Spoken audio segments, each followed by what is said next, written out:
Judith Han, kitchen gardener, she can cook too. £500 million. That's how much British Rail cost the taxpayer last financial year. This year, with the effect of inflation, that figure will be even higher. Little wonder that in the run-up to the government's report on national transport policy, public debate is already focusing on one main issue.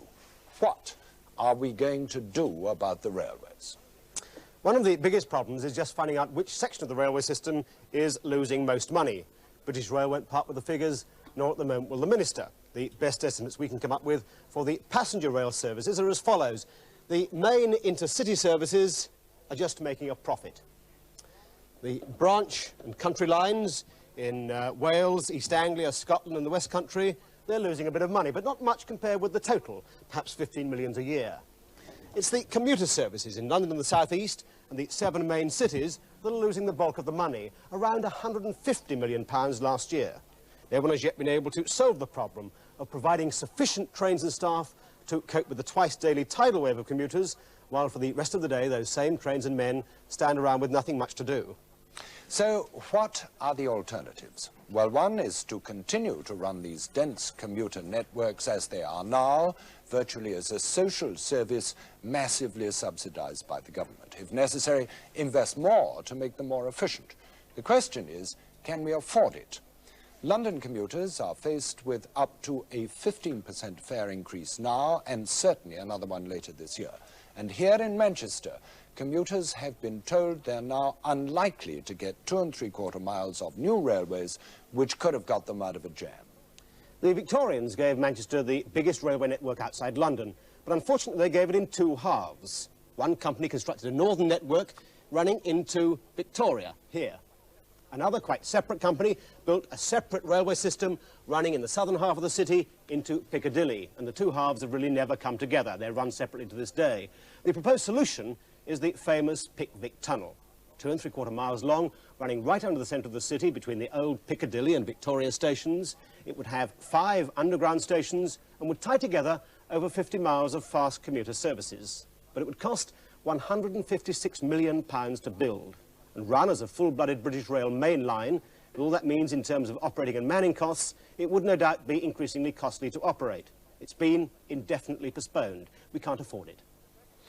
The second alternative is to tear up the railways and make them into busways.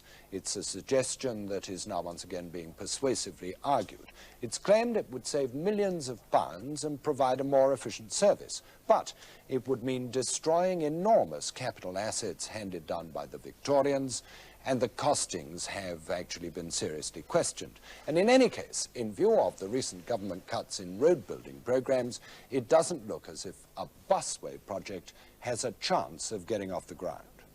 But there does seem to be an attractive third alternative, to run the commuter networks not so much as a railway with the high costs involved, but more as a sort of superior tramway system. It's been long and successfully used in several European cities. Why couldn't it work here? Well, Newcastle City Council think it certainly would, if they could get over British Rail's objections. Whilst other areas are still debating their transport proposals or considering government refusals to grant them money, commuters in this part of the world are within 2 years of travelling on Britain's biggest new local transport system to be built since the war. This is the first of the vehicles they'll be using. Already christened the Super Tram, its test programme is attracting attention from transport undertakings not only in Europe, but in Canada, the States and Australia.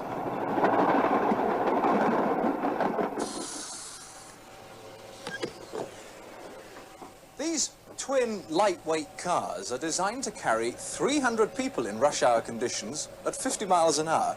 And though the doors are amply wide enough to allow prams and pushchairs to get inside, there are no luggage racks and there's no guards van, because these are units designed to carry a lot of people over short distances.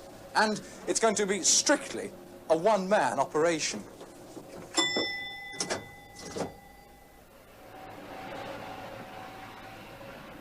So, why is Tyneside going to be blessed with a system like this, when other areas are getting the Whitehall thumbs down?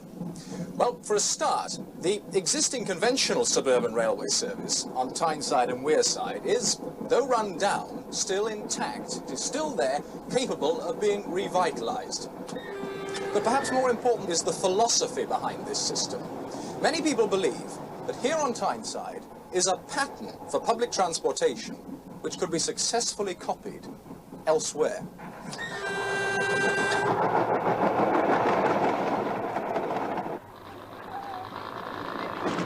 This is the sort of train that the new tram will replace. Back in 1969, the newly formed Tyne and Weir Passenger Transport Executive found itself faced with a familiar enough situation. A steady drift away from public transport to the private car, and a railway system that was heavily losing money. Now, they were faced with three major possibilities.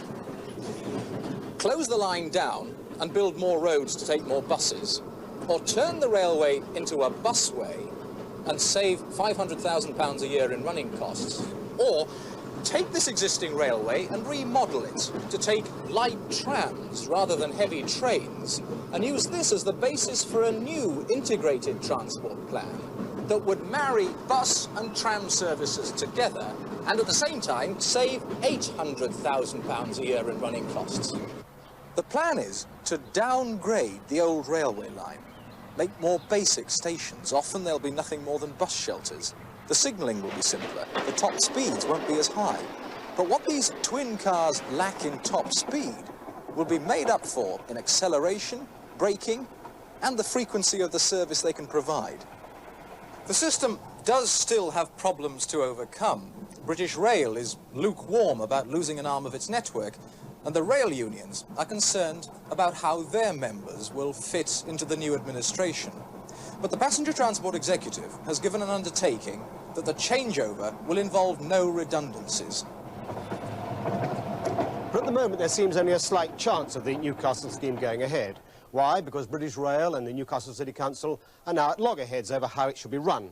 One British Rail spokesman has been quoted as saying the scheme would set public transport in Britain back 1,000 years. An understandable response, because the Newcastle scheme, if allowed to operate, might well demonstrate that you can provide high-quality commuter services at far lower costs than British Rail claims is possible. With that, I'm off to the station, provided I can find the way. Until the same time next Thursday, good night.